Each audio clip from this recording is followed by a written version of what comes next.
놀때 홍대 참여연대 우리가 할 수 있는 것들 지금 뭐하네 놀때 홍대 참여연대 아직도 회원가입하지 않고 뭐하네 놀때 홍대 참여연대 우리가 할 수 있는 것들 지금 뭐하네 놀때 홍대 참여연대 아직도 회원가입하지 않고 뭐하네 바로 너 바로 너 바로 너 바로 너 당신이 우리의 든든한 배후 0% 0% 0% 0% 우리가 받는 정부 지원 0% 시위꾼 아냐 시민의 파수꾼 유엔이 인정하는 시민단체 파트너 행동하는 시민과 함께하는 권력 감시기구 참여연대 놀때 홍대 참여연대 우리가 할 수 있는 것들 지금 뭐하네 놀때 홍대 참여연대 아직도 회원가입하지 않고 뭐하네 놀때 홍대 참여연대 우리가 할 수 있는 것들 지금 뭐하네 놀때 홍대 참여연대 아직도 회원가입하지 않고 뭐하네. 안녕하세요. 참여연대 김승환 간사입니다. 정부 지원금 없이 회원의 회비로 운영되는 참여연대 함께 해주세요. 포털에서 참여연대를 검색해주세요. 전화번호 02-723-4251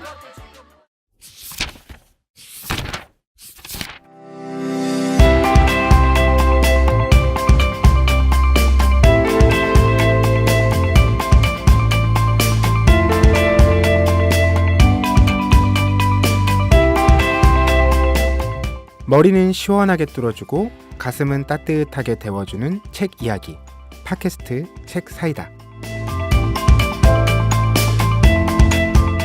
안녕하세요. 팟캐스트 책 사이다입니다. 저는 진행을 맡은 박알라딘이고요. 오늘도 황주부님과 김느낌님 나와주셨습니다. 안녕하세요. 네, 안녕하세요.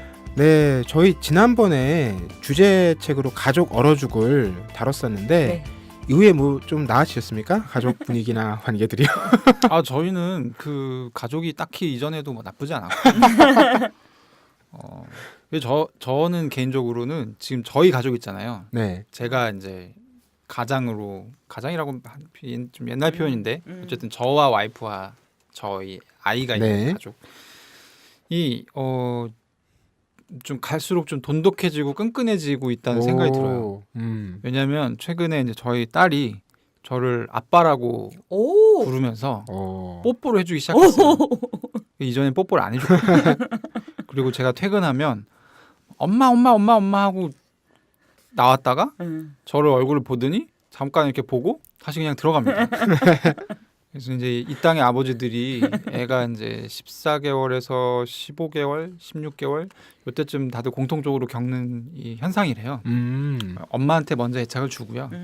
그게 이제 흘러 넘치면 아빠한테 이제 간접 흡연하듯이 제가 이제, 네, 공항에서 이제 클래식 음악 들으면 거기서 이제 클래식을 접하듯이 약간 이렇게 이제 흘러 넘치고 있는 상황이라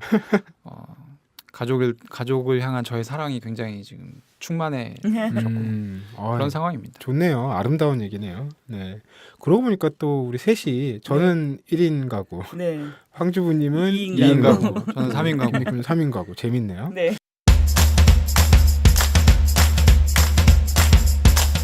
아, 저희 오늘은 후다닥 1쇄. 야, 이 장안의 화제죠. 네. 이름을 너무 잘 지었다. 네. 그리고 실제로 영향력이 있다. 아 그렇죠. 저희가 지난번 후다닥 1쇄 때 다뤘던 나와 타자들. 네. 이 뭐 이유는 알 수 없으나 어쨌든 2쇄를 찍었다는 소식이. 네. 네. 저희의 영향력 때문이겠죠. 그렇죠. 많은 그 연쇄 작용들 중에 저희도 하나의 고리로 네. 뭐 들어가 있다는 건 부정할 수 없겠죠. 네. 기분이 좋아지는데요. 자, 그래서 오늘 후다닥 1쇄도 참 기대가 되는데요. 또 책임감도 느끼고요. 네. 네. 제가 우선 3권의 후보를 여러분들께 네네. 제안하잖아요. 이번에 제가 제안한 3권의 책은 이렇습니다. 첫 번째는 캐스린 하쿠프라는 작가의 책인데요. 괴물의 탄생이에요. 이 책은 부제가 메리 셸리의 프랑켄슈타인의 숨은 과학. 이 프랑켄슈타인이 최초의 과학 소설로 꼽히거든요. 네. 이 책의 저자가 또 여성이라는 점에서 네. 굉장히 많은 주목을 받았던 작품이기도 하고요. 이 메리 셸리의 어머니가 여성의 권리 옹호로 유명한 메리 울스턴 크래프트이기도 하잖아요. 네. 여러 스토리가 이제 겹쳐 있는 작품인데 이 책은요. 기본적으로는 과학책입니다. 음. 그래서 이 프랑켄슈타인이라는 걸 만들려면 뭐 시체도 필요하고 이 인체 해부에 대한 지식도 필요하고 이제 당시에 실제로 그 과학 기술이 어땠는지 문화적으로는 어떤 일들이 벌어졌는지 이런 걸 파헤치는 책인데 이 작가 전작도 굉장히 재밌어요. 죽이는 화학이라는 책이었거든요. 이 책은 에거서 크리스티의 작품에 나오는 독극물 얘기만 가지고 책을 한 권을 쓰는 겁니다. 그 작품에서 쓰인 독극물이 실제로는 어떤 영향을 주는데 작품에서는 어떻게 이제 쓰였고 이런 걸 또 파헤치는 책이에요. 작가 기본적으로 덕후인 거죠. 네. 어쨌든 그런 이유들로 괴물의 탄생이라는 책을 첫 번째 꼽았었고요. 두 번째로 제가 후보로 올렸던 책은 소설인데요. 토바이어스 울프라는 작가의 올드 스쿨이라는 책인데 저는 이 책은 설정이 재밌었어요. 이 저도요. 미국의 한 그 영재 학교죠. 예, 명문 사립고등학교에서 벌어지는 얘기인데 이 학교에서는 유난히 글쓰기, 문학 이런 재능을 굉장히 높게 평가해주고요. 그걸 강조합니다. 그래서 이 학교에서 굉장히 중요하게 생각하는 대회가 매년 열리는 문학 경연 대회인데 여기에 작가를 초대를 해요. 1년에 한 명씩. 네. 그리고 이 대회에서 1등을 하면 그 작가랑 1대1로 만나서 대화할 수 있는 기회를 줍니다. 그런데 올해 초청받은 작가가 누구냐? 무려예요 여기서는. 무려 어니스트 해밍웨이. 해밍웨이. 네네. 네. 그래서 그 대회에 참가한 아이들이 펼치는 여러 가지 얘기들 그리고 여기서 어떤 사건이 생겨요. 그래서 이걸 후일담처럼 또 나중에 얘기하게 되는데 그런 얘기들까지 쭉 펼쳐지는 장면들이 있거든요. 근데 저는 이런 설정을 늘 좋아하거든요. 저도 좋아해요. 그래서 이 책을 하고 싶었었습니다. 네, 그 영미권의 명문 사립고에서 벌어지는 뭐 우리 죽은 시인의 사회를 비롯해서 많은 그 작품들이 우리에게 그런 얘기를 전해줬잖아요. 그 기억이 나서 골라봤고요. 그리고 마지막 책이 거짓말 읽는 법이라는 베티나 슈탕네트라는 이 철학자가 쓴 책인데요. 이 누가 거짓말 어떻게 하는지를 알아채는 방법을 알려주는 게 아니라 그야말로 거짓말이라는 어떤 발화, 커뮤니케이션, 혹은 대화 이런 것들을 어떤 식으로 우리가 읽을 수 있느냐 이걸 얘기하는 책인데 여러분들 어떤 책을 고르셨습니까? 제가 솔직하게 말씀을 드리자면 네. 저는 올드스쿨이 하고 싶었어요. 그렇죠. 네. 제가 반대했죠. 반대. 반대까지 하셨어요? 반대하셨죠. 제가 반대라기보다는 이 책 좀 이상한 것 같다. 라고 했던 이유가 뭐냐면 저 지금 이 방금 박라디님이 소개하시는 걸 들으면서 생각났어요. 내가 뭐라고 했는지가. 저는 읽었어요. 네. 그래서 그러니까 저는 올드스쿨이라는 걸 당연히 찾아봤겠죠. 추천을 하시니까 어떤 내용인가 봤는데 책 소개에 그 제가 지금 어떤 게 기억났냐면 이 방금 소개에 해밍웨이를 직접 어니스트 해밍웨이를 만날 수 있는 기회라고 했잖아요. 근데 책 속에 이 사람들이 뭐라고 해놨냐면 우리 시대의 해밍웨이이자 미국의 장 단편 소설 회고록 작가 토바이어스 울프의 대표 장편 소설. 네. 이렇게 돼 있더라고요. 아, 그래서 이거는 약간 사짜 같다. 네. 우리 시대 해밍웨이가 여기 왜 나오냐? 무슨 이 돌림 노래도 아니고. 근데 진짜 높게 평가받는 작가라고는 해요. 네, 한국에 많이 알려진 작가는 아닌데. 그러면 황주부님께서는 올드스쿨을 추천하고 싶었지만 약간의 반대에 부딪혀서 반대에 부딪혔다기보다 마음이 두 갈래였어요. 아. 올드스쿨이 너무 읽고 싶었어요. 왜냐면 그 책 소개를 보면 읽고 싶을 수밖에 없는 지점이 있어요. 아마 그쵸, 책 소개를 그쵸. 읽어보시면 다 공감하실 텐데 근데 주제는 거짓말 읽는 법이 땡기는 거예요. 그렇죠. 이 갈등 상황을 그래서 제가 솔직하게 토론을 했을 때 느낌님이 딱 정리해 주신 거죠. 그렇죠. 이거 사짜 같다. 그리고 저는 이 스토리 자체도 이거 예전에 저 되게 이거 파인딩 포레스터라고 예, 영화 있어요. 거기 이제 흑인 그 문학의 재능이 있는 흑인 소년이 이제 포레스터라고 되게 유명한 미국의 이제 은둔 작가를 우연한 기회에 접하게 되면서 이제 여자 꼬시는 방법을 배우는 이런 영화거든요. 그걸 여자 꼬시는 방법이라고 시를 쓰는 방법을 배우는 거 아닙니까? 은유가 무엇인지 배우고. 왜냐하면 포레스터 선생님이 이제 얘기를 합니다. 여자의 마음을 얻는 방법은? 이라는 질문을 던지고 설명을 해주죠 애한테. 근데 제가 그 영화 처음 봤을 때가 20대 초반이었는데 굉장히 유용하게 다가갔기 때문에 그렇게 unexpected time, unexpected gift 이게 이제 노하우였습니다. 그래서 이제 이거 파인딩 포레스터랑 스토리 라인 좀 비슷하다. 이거 사짜 같다. 약간 이런 얘기를 드렸죠. 그러면 김느낌님께서는 어떤 책에 투표를 하셨어요? 저는 이과여서 그런지 프랑켄슈타인의 숨은 과학, 괴물의 탄생 별로 안 땡겼고요. 아, 네. 이거라서. 숨은 과학이 있을 것 같지 않아서. 네. 그래서 저는 이제 거짓말 읽는 법이 괜찮을 것 같다라고 말씀드렸는데 저희 셋 다 공통적인 착각을 한 게 이 읽는을 그치. 다 파인드로 이해한 거예요. 그러니까 이거 거짓말 찾아내는 법. 그러니까 뭐 요즘 가짜 뉴스 많으니까 맞아요. 뭐 이런 거를 다 찾아내는 법을 가르쳐 주는 책인가 보다. 그 심지어는 이 책을 추천한 바갈라디 님도 아, 이거는 그런 내용일 것이다라고 생각을 하고 계셨대요. 근데 알고 보니 이 읽는이 리드였던 거죠. 그러니까 말 그대로 거짓말이라는 주제를 탐구하는 그쵸. 인식하는. 철학 서적이었어요. 그래서 제가 이 책을 이제 읽기 위해서 알라딘에 주문을 해서 책이 이제 뽁뽁이에 싸진 채로 왔는데 아니 충격. 내가 생각했던 것보다 너무 얇은 거야. 그렇죠. 한 230조. 예, 그래가지고 아 망했다. 이거는 분명히 어려운 책이겠구나. 그리고 내가 그때서야 이제 들어온 이 출판사 돌베개. 아, 내가 한 번엔 이 가능성을 생각했어야 됐다. 이런 얘기를 했는데 근데 되게 재밌는 점은 전 혼자 속으로 되게 웃었던 게 네. 다른 분한테 말은 안 했지만 저희 이제 이 책 관련 얘기하는 텔레그램 방이 있어요. 네. 아무도 이런 얘기를 안 한 거예요. 그 방에 당했다는 얘기를. 그래가지고 이제 오늘 와서야 아 다들 그랬구나. 네, 이런 걸 좀 깨닫게 됐던. 아, 맞아요. 그래서 저희가 결정한 책이 결국 이 베티나 슈탕네트의 거짓말 읽는 법이라는 네. 책인데요. 일종의 뭐 문예 비평서, 사회 비평서 이런 유형의 글이죠. 뭐 가까운 예를 들면 뭐 한병철 교수의 피로 사회라든지 그렇죠. 네. 이런 이제 패턴의 책인데 그러다 보니까 전체적으로 내가 이 책을 저자가 얘기하는 바대로 다 이해하지 못하더라도 언뜻 와닿는 부분들이 딱 있습니다. 저한테 되게 탁 들어왔던 한 대목을 먼저 읽어드리면서 얘기를 시작을 네. 하면요. 189쪽입니다. 네. 거짓말과 비슷하게 우리를 혼란에 빠뜨리는 현상은 오로지 하나, 곧 거울이다. 우리는 오늘날까지도 거울이 보여주는 것을 어떻게 받아들여야 할지 결정하지 못했다. 거울은 거짓말을 하지 않기 때문이다. 흔들림 없는 확고함으로 거울은 정확히 있는 그대로의 우리 모습을 보여준다. 우리는 거울에 무슨 짓을 하든 거울이 그 앞에 선 우리의 모습을 정확히 보여주는 것을 막을 수 없다. 거울은 반응하지 않으며 해석하거나 설명하지도 않는다. 그 다음이 중요합니다. 그럼에도 거울은 거짓말과 중요한 공통점이 있다. 거울을 도구로 사용하고자 한다면 먼저 우리는 거울의 존재를 인정해야 한다.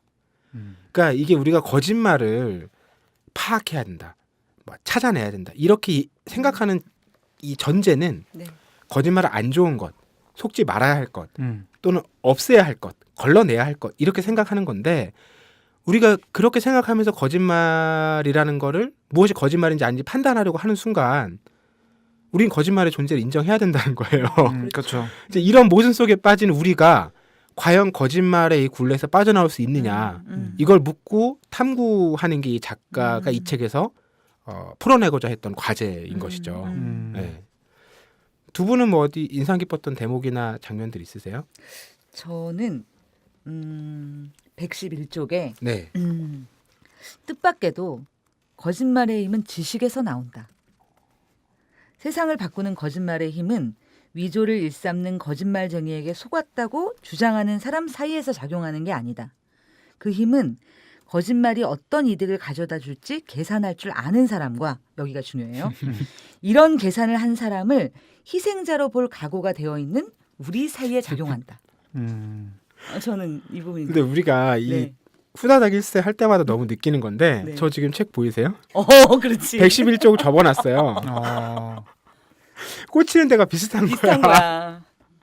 저는 이런 데서 항상 소외되지만 딱히 거기에 대해서 뭐 외로움을 느끼거나 하지는 않고 있습니다. 저는 약간 그런 부분보다는 네. 이 작가가 제가 이제 일단 괜찮았던 부분 그러니까 이 작가가 자기가 쓰는 부분도 전 나쁘지 않았는데 다른 사람이 했던 거를 갖고 오는 능력이 되게 탁월하더라고요. 맞아요. 큐레이팅 능력이. 저는 이게 사실 이 책의 주제 의식과 맞닿아 있는 부분이라 보는데 238쪽에 네가 나에게 거짓말을 해서가 아니라 내가 너를 더는 믿을 수 없어서 나는 무너져 버렸어. 누구의 말입니까? 이거 프리드리 니체 말. 아, 근데 몰랐어요. 이 양반 이런 얘기를 했는지도. 저는 이게 성과 악의 피안이라는 책에 나오는 구절인데 저도 뭐 약간 간접 흡연하듯이 책을 읽은 기억이 있긴 한데 전혀 기억나지 않는 대목. 이 연애 편지 같은데 뜬금없이 쓸 법한 네, 문장인데. 그렇죠. 나 지금 힘들다 이런 거. 그렇죠. 거짓말 문제가 아니라는 거지. 내가 내 멋대로 너한테 믿음을 주는 게 무너졌기 때문에 내가 무너지는 거다. 너의 거짓말에는 잘못이 없다. 이런 얘기죠. 아, 이 책에 보면 인생의 거짓말이라는 표현 네, 나오잖아요. 그렇죠, 그렇죠. 뭐 이렇게 이 딱 인생의 거짓말이라는 표현을 들었을 때 이렇게 떠오르는 내가 당했거나 혹은 내가 했거나 이런 거짓말 기억나는 거 전 있으세요? 있어요. 뭐예요? 삼자 대면. 삼자 되면 삼자 되면? 엄정화 씨의 노래 제목 아닙니까? 그러니까 제가 이건 저의 굉장히 어렸을 때 트라우마인데요. 어렸을 때 이제 저랑 어떤 친구 셋이 친했어요. 근데 저랑 특히 이제 어떤 한 친구가 저랑 더 친했어요. 근데 그 마지막 그러니까 제가 A, 저랑 친한 친구가 B, 네. 같이 놀지만 덜 친한 친구가 C예요. 음. 근데 B가 나한테 막 울면서 C가 그러는데 네가 나를 욕했다고 하더라. 그래서 제가 나는 그러지 않았다. 나는 분명히 들었다. 그럼 삼자 대면을 하자. 이렇게 된 거예요.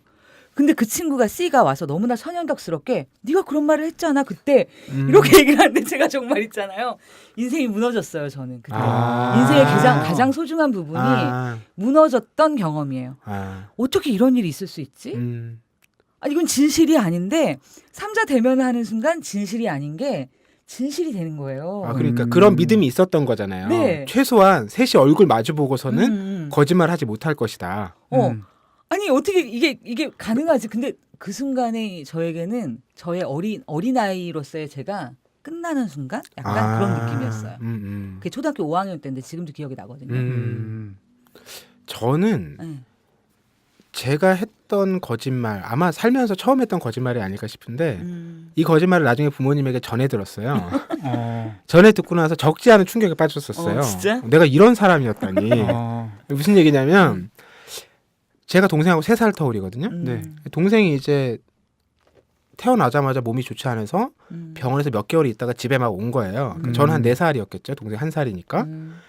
근데 엄마가 잠깐 밖에 나갔다 왔는데 동생이 울고 있더라는 거예요. 보니까 제가 얼굴을 꼬집은 티가 나더래요. 그래서 엄마가 와서 물어봤대요. 너 태근이 왜 동생 꼬집었어? 근데 제가 너무나 자연스럽게 그렇게 얘기했다는 거예요. 얘가 내 과자를 뺏어 먹으려고 해서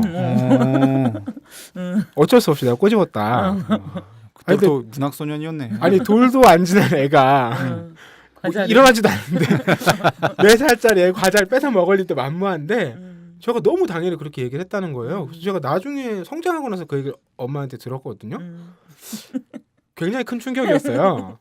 내가 지금 믿어왔던 내 삶의 어떤 기반들이 약간 상처받는 왜 그랬는지는 모르겠어요. 아마 뭐 아이에 대한 질투 뭐 이런 것 때문에 그랬겠죠.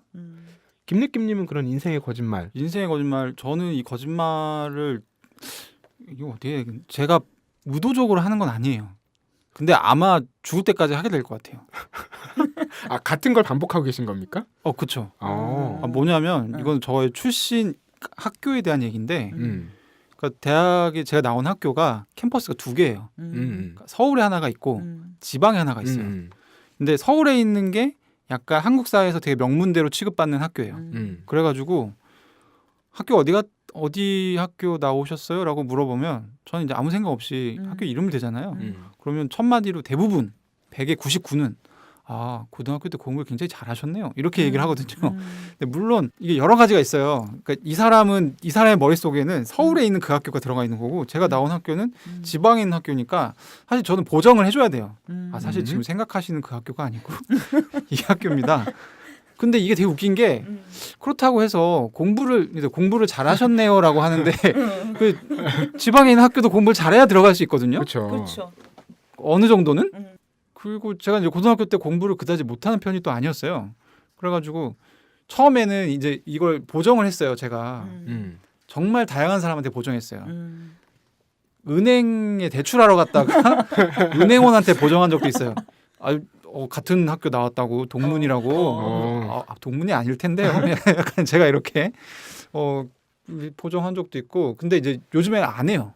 왜냐하면 이게 굉장히 정체성에 위협을 주는 반응이에요. 주변에서.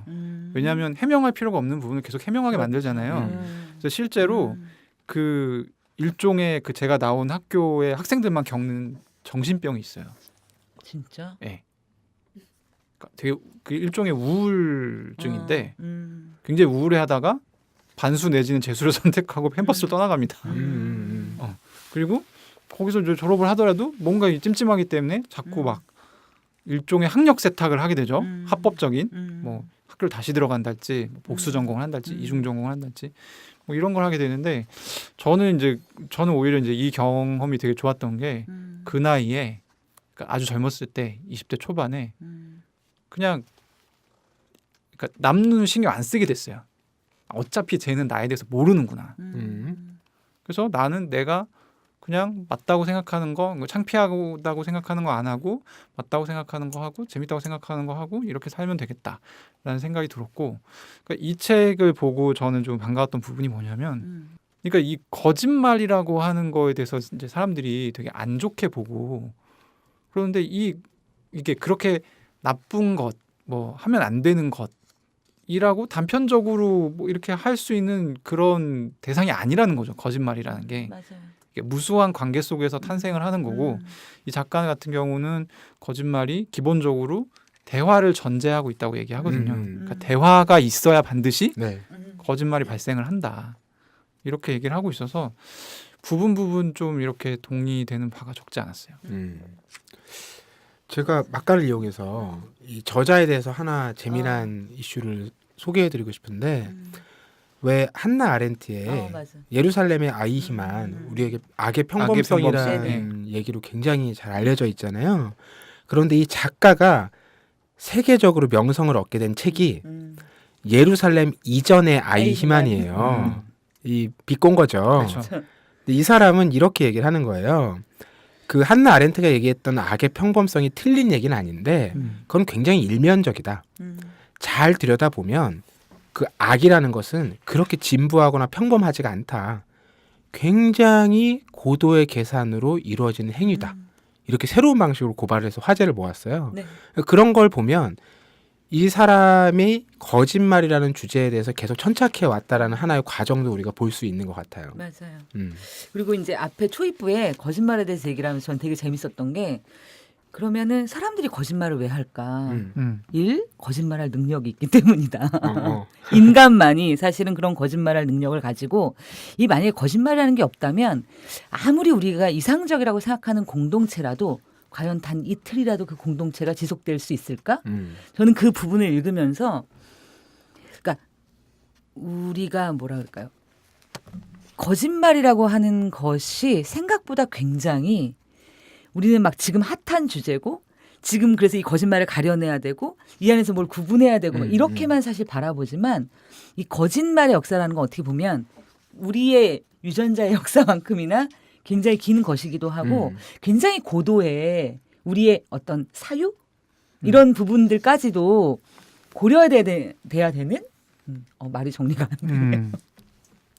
저는 네. 근데 이게 이제 사실 좀 어려운 책이기는 해요. 네네. 약간 어려운 책이긴 하고, 그러니까 저는 서문 보고 좀 빵 터졌는데, 그러니까 사실 서문을 보고 끝까지 읽게 됐어요. 그러니까 인간적인 호감을 느꼈어요, 작가한테. 그러니까 이 작가도 이 책이 한국에서 소비될 것 같다는 생각 안 했나 봐요. 한국어판 서문을 따로 썼어요. 맞아요. 예. 그러면서 한국어판 서문에 이제 뭐 판문점 얘기를 해요, 갑자기. 뜬금없이 작년에 있었던 그러면서 이제 독일도 이제 분단을 경험한 국가잖아요. 그래서 자기가 보기에는 그냥 뭐 거짓말 뭐 이런저런 건 뭐 많고 한데 결국에 그것을 모든 것을 해결할 수 있는 건 우리가 서로 마주 앉아서 계속 대화를 하는 것 뿐이라고 자기는 생각한다. 어떻게 보면 이 주제하고 좀 안 맞는 건데 이 사람이 너무나도 이 좀 고양돼서 나는 서문을 썼다는 느낌이 들어서 아 그래? 이 아줌마 좀 재밌는 아줌마네? 이라는 생각이 들어서 사실 끝까지 책을 읽게 됐고 오랜만에 사실 이 드는 느낌이었는데 제가 맹인이 된 느낌이었어요.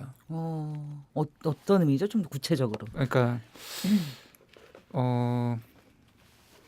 이렇게 책을 읽다 보면 그런 경험들 가끔 하는데 저는 어려운 책을 읽을 때 이 사람이 얘기하려고 하는 그 주제 의식이 알 듯 말 듯 계속 잡히지 않은 명확하게는 잡히지 않지만 대충 이런 얘기를 하는 것 같아라는 느낌이 들면서 계속 이렇게 그걸 따라가서 결국에는 탐구해내고 저가 생각할 수 있었던 이전에는 그 책을 읽기 전에 생각하지 못했던 그런 어떤 사고의 어떤 깊이나 넓이가 확장되는 경험들을 이제 저는 가끔 하거든요. 근데 그럴 때 이제 누가 책을 썼고 이제 그 세계로 리드하느냐가 되게 중요한데, 약간 이 책을 읽을 때 별다른 생각 없이 그냥 따라가면 됐던 것 같아요. 이 사람이 제시하고 있는 그 뭐라 그랬죠? 지도를 그 마치 골든 리트리버를 잡고 쫓아가는 맹인이 돼서 가듯이 그러니까 되게 공둔의 공두거의 마인드로 이 책을 저는 봤고 저도 되게 비슷한 경험을 했는데 저는 그 경험이 유쾌하진 않았어요. 그래요? 개인적으로. 네. 그러니까 어떤 느낌이었냐면 그러니까 제가 이 작가를 정말 모르잖아요. 우리에게 저는 처음 들어보는 작가고 아까 그 뒤에 작가의 저작을 설명해 주셨잖아요. 그래서 그 부분에 흥미는 느꼈지만 이분의 계열도 뭔지 전혀 모르는 상태에서 내가 왜 일면식도 없는 이 작가의 마치 어떻게 보면 뭐라 그럴까 내면의 어떤 자기가 생각하는 대로 내가 따라가는 글읽기 있잖아요. 네. 어떠한 예상도 할 수 없고 이 사람에 대한 아무런 정보 없이 어쨌든 우리가 주제 후다닥 일단 다 같이 읽어야 되는 책이니까 끝까지 가야 되는 목표는 있는데 내가 어디로 가는지가 전혀 확인이 안 되는 거예요. 읽으면서. 그래서 굉장히 고통스러웠고요. 사실은. 근데 맨 마지막 부분에 네. 이런 문장이 나와요. 우리는 상대가 진정성을 가질 가능성을 포기하지 않고 나부터 먼저 속을 열어 보이는 위험을 감수해야 한다.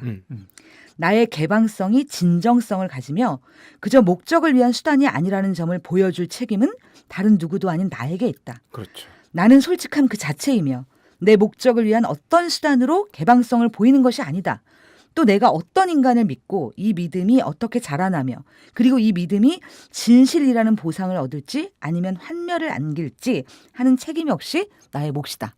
어떻게 보면 이분이 말하는 대화는 결론적으로 이 대화를 말하는 거고 이 대화가 됐을 때 우리가 정말 거짓이라고 하는 거. 즉 뭐냐면 내가 나를 먼저 활짝 열었을 때 상대방이 그냥 계산하는 어떤 대상이 아니라 너가 되고 그 너가 또 나를 너라고 지정을 해줄 때 이 안에서 거짓이 없는 그러니까 진정한 어떤 대화의 가능성이 있다라고 하는 게 이 책의 결론이라고 저는 생각을 했는데 그렇죠. 네. 네. 그 표현을 약간만 바꾸면 네네. 아마 거짓이 없는 상태는 되기가 힘들 것이고 그것까지 감당하겠다는 태도. 그러니까 이게 재미난 게 이 사람의 이 논의 전체를 아주 짧게 얘기하면 거짓말은 대화에서 시작되는데 그렇죠. 그 거짓말을 극복하는 방법도 대화라는 거잖아요. 근데 우리가 대화를 왜 시작하느냐는 걸 생각을 해보면 내가 뭔가 느낀 바나 생각한 바를 상대에게 전달하거나 그렇죠. 혹은 상대의 어떤 행동이나 생각에 영향을 미치거나 이제 이런 욕망이나 목적이 있는 거잖아요. 그런 거 없이 그냥 순수한 상태에서 내가 아름답다 이건 대화가 아니거든요. 내가 혼자 하는 말이지. 감탄사지 그냥. 그러니까 상대가 있다라는 거예요. 네. 그렇기 때문에 이 대화라는 거는 애초에 훼손되지 않거나 오류가 이제 안 생길 수가 없는 거예요. 바로 하는 시점부터 그렇죠. 거짓말을 갖고 있는 위험성을 거예요. 갖고 네, 있는. 내가 아무리 진실되게 네. 솔직하게 얘기했다고 해도 이 대화 자체가 내가 어떤 의도나 목적을 갖고 있기 때문에 그 의도나 목적을 구현하는 방식으로 말이 나가는 거거든요. 그러니까 이거는 애초에 대화 자체가 갖고 있는 거짓말을 이제 잉태하고 배태하고 네, 있다라는 걸 네. 얘기를 하는 거잖아요. 상대도 마찬가지일 거죠. 근데 그걸 감내하고서라도 전달하고자 하는 게 있느냐, 그 사람에게 영향을 미치고자 하는 게 있느냐, 전 이게 핵심인 것 같더라고요. 그게 귀찮거나 불필요하다고 생각하면 아예 대화를 안 하면 돼요. 그렇지. 그럼 나도 안 다칠 수 있고 거짓말 안 할 수 있어요. 스스로의 어떤 정당성과 도덕성을 확보할 수 있는데 그걸 스스로를 지키는 걸 넘어서서 같이 뭔가를 이루려고 한다면 거짓말하는 나 그리고 상대의 거짓말이 어느 정도 속아 넘어갈 수밖에 없는 나 이걸 감내해야 된다라는 거죠. 그 얘기가 저는 되게 와닿더라고요. 근데 우리는 보통 거짓말하는 건 진짜 악으로 딱 네. 정해버리기 때문에 이제 그런 어떤 낌새나 그런 상황이 보이면 그때 그냥 대화를 중단해버리는 경우가 굉장히 많거든요. 그렇죠. 그리고 나는 그걸 하고 있으면서도 안 하고 있다라고 생각하죠. 여기서 벗어나야 된다라는 게 저자가 얘기하고자 하는 메시지인지는 알 수 없으나 제가 이 책에서 얻은 메시지입니다. 제가 이 책에서 얻은 거는 이게 가능할까? 누구와 가능할까? 얼만큼 가능할까? 이게 공동체의 수준으로 확대될 수 있을까? 사실 저는 그 부분이 굉장히 고민이 되었고요. 전 그 생각은 그래서 잘 못했어요. 1대1의 대화에만 집중해서 생각하게 되더라고요. 왜냐하면 이걸 그렇게까지 확장하면 저도 답이 잘 안 보이는 왜냐하면 거예요. 이 책의 겉에 표지에 막 이렇게 나와 있어요. 가짜 뉴스가 사실의 가면을 쓰는 시대, 진실과 거짓의 경계가 더 모호해진 현실, 누구도 믿지 못할 타인 같은 세상. 지금은 거짓말에 대하여 이야기할 시간. 그래서 이제 이 주제로부터 여기서 출발해서 들어가서 마지막에 결론을 보는 순간 저는 정말 가능할까 막 이런 사실 의문이 들었고 그리고 개인적으로는 저는 이 순간이 한 일주일 전에 있었어요. 이 순간이 베트남의 한 공항에서요. 어떤 얘기예요? 제가 사실 지금 발가락이 부러졌거든요. 네. 발가락이 부러져서 여행 중에 귀국을 하게 되었어요. 그리고 이제 낯선 타지고 이러니까 굉장히 이렇게 되게 이렇게 몰리는 상황인 거죠. 심리적으로 되게 위축되고. 그렇죠, 그렇죠. 근데 이제 공항에서 남편과 제가 있는데 분위기 안 좋은 거예요. 그러니까 서로가 느끼는 거죠. 남편이 나를 이해를 못하고 나도 남편 이해가 안 가고 서로가 왜냐하면 힘든 상황이니까 서로가 말을 못하는 거예요. 네네.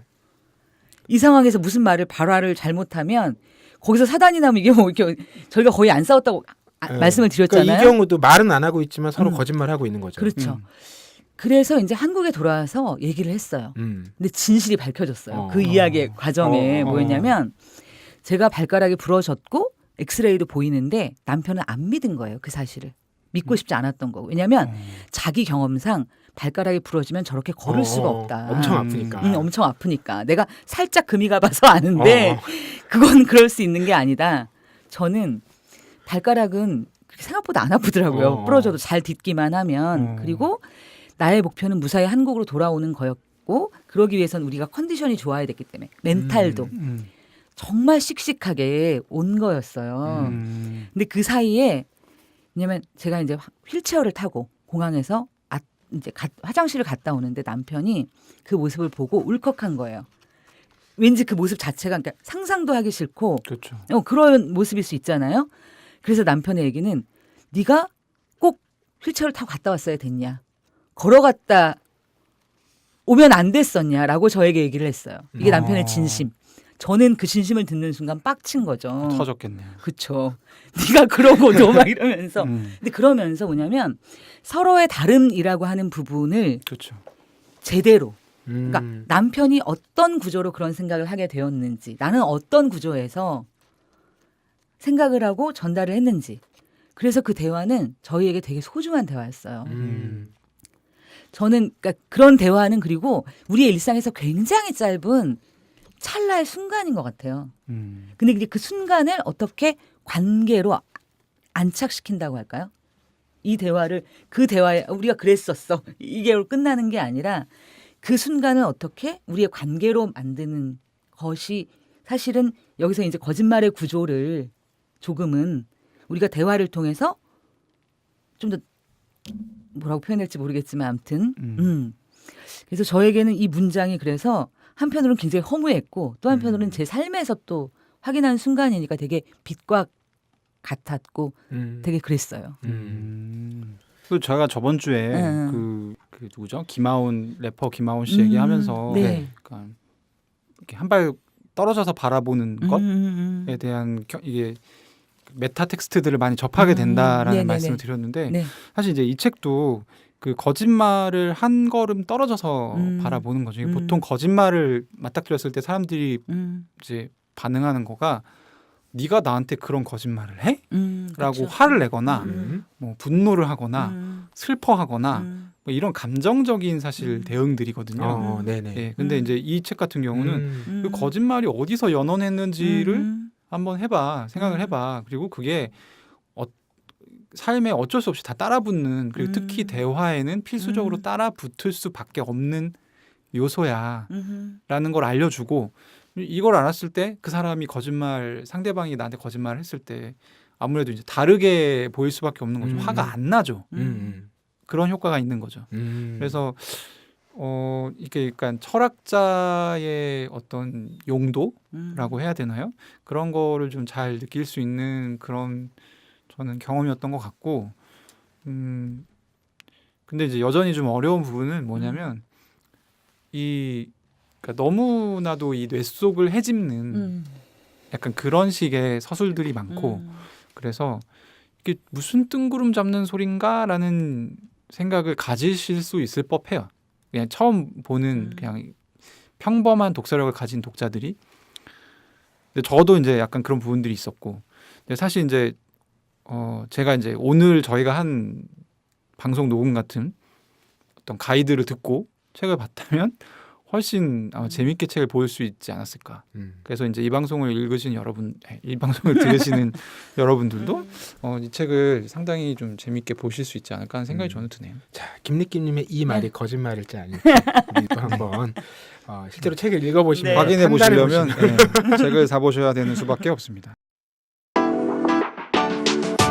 놀 땐 홍대 참여연대 우리가 할 수 있는 것들 지금 뭐해 놀 땐 홍대 참여연대 아직도 회원가입하지 않고 뭐해 놀 땐 홍대 참여연대 우리가 할 수 있는 것들 지금 뭐해 놀 땐 홍대 참여연대 아직도 회원가입하지 않고 뭐해 바로 너 바로 너 바로 너 바로 너 당신이 우리의 든든한 배후 0% 0% 우리가 받는 정부 지원 0% 시위꾼 아냐 시민의 파수꾼 유엔이 인정하는 시민화제 파트너 행동하는 시민과 함께하는 권력 감시기구 참여연대 놀 땐 홍대 참여연대 우리가 할 수 있는 것들 지금 뭐해 놀 땐 홍대 참여연대 아직도 회원가입하지 않고 뭐해 놀 땐 홍대 참여연대 우리가 할 수 있는 것들 지금 뭐해 놀 땐 홍대 참여연대 아직도 회원가입하지 않고 뭐해 갑자기 그 직장인들이 가장 많이 한다는 거짓말이 떠오르네요. 뭐? 좋은 아침. 그러니까 이게 이 사람들은 거짓말이라는 걸 인식을 못 하더라고요. 근데 다 거짓말 하면서 살고 있는 거예요, 사실. 맞아요. 네, 저희 오늘 후다닥 1세에서 이 베티나 슈탕네트 이름 참 어려워요. 독일어권 사람들의 이름이 익숙치 않은데 이 거짓말 읽는 법이라는 책으로 저희 이야기 나눠봤고요. 여러분들께서도 후다닥 1세의 이 방송 목표가 빨리 이루어지도록 거짓말 읽는 법 함께 살펴주시길 바라고요. 저희가 주제책으로 다루진 않았지만 괴물의 탄생 또 올드스쿨도 한번 관심 갖고 살펴봐 주시면 좋겠습니다. 저희 책사이다 36회 이야기 나눠봤는데요. 후다닥 1세 거짓말 읽는 법 편은 여기서 마무리하겠습니다. 고맙습니다. 네, 감사합니다. 감사합니다.